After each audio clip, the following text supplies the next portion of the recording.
प्रिय विद्यार्थियों, आपको इसके पूर्व जो अलंकार की कड़ी चल रही थी उसी के क्रम में भ्रांतिमान अलंकार, उसकी क्या स्थिति है, किन कारणों से, किन लक्षणों से यह जो है प्रयुक्त होता है। यहाँ पर जहाँ अत्यंत समता, अत्यधिक जो है समानता की स्थिति रहती है, उसमें उपमेय और उपमान, उपमेय को जो है उपमान की स्थिति में समझ लिया जाए या उपमेय में उपमान का भ्रम उत्पन्न हो जाए, तो ऐसी स्थिति में व्यक्ति उसी के अनुरूप कार्य करता है। जो भ्रम है, भ्रम को वास्तविकता मान करके या वास्तविकता का बोध उसे हो जाता है और उसी के अनुरूप वह कार्य भी करता है। और इसी कारण से, जिसे उदाहरण है, नाक का मोती अधर की कांत से, बीज दाड़िम का समझकर भ्रांत से, देख उसको ही हुआ सुख मौन है, सोचता है अन्य सुख यह कौन है। तो जो तोता है, तोता जो कि घर पर पालतू तोता है, और उसने नायिका के नाक और नाक में जो मोती है, नाक में जो मोती है, उस मोती को अनार गथाना और नाक को तोता समझ लेता है। सुख माने तोता होता है, तो समझ करके वह यह मान लेता है कि कोई अनार के दाने को जो तोता है वह पकड़े हुए अपनी चोंच में।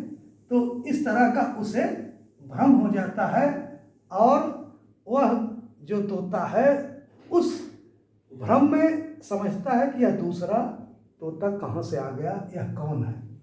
इस प्रकार से, उसी प्रकार से वह अपना व्यवहार भी वहाँ पर उपस्थित करता है। वह मान लेता है, उसे पूरा उस पर जो भ्रामक स्थिति है उसका एक प्रकार से सुनिश्चितीकरण हो जाता है।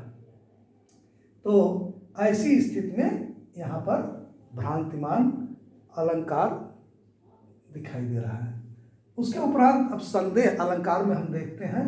संदेह में जहाँ पर किसी वस्तु को देख करके यह पूरी तरह से सुनिश्चितीकरण न हो पाए, यहाँ तो सुनिश्चितीकरण हो गया था, किंतु यहाँ पर सुनिश्चितीकरण न बने, बल्कि सदैव जो है संशय की स्थिति बनी ही रहे, संदेह बना रहे और यह निश्चय हो ही न सके कि वास्तव में वह क्या है। तो जैसे उदाहरण में यहाँ पर आगे दिया गया है, सारी बीच नारी है कि नारी बीच सारी है।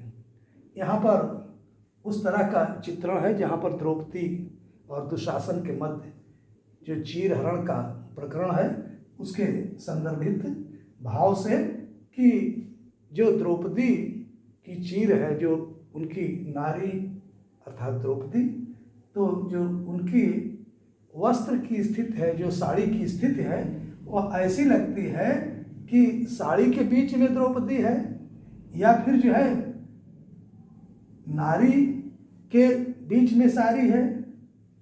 अर्थात यह नहीं समझ में आता कि फिर अंत में यह स्थिति भी उत्पन्न हो जाती है कि साड़ी की नारी है, मतलब साड़ी की ही ये स्त्री है, या फिर नारी ही की साड़ी है।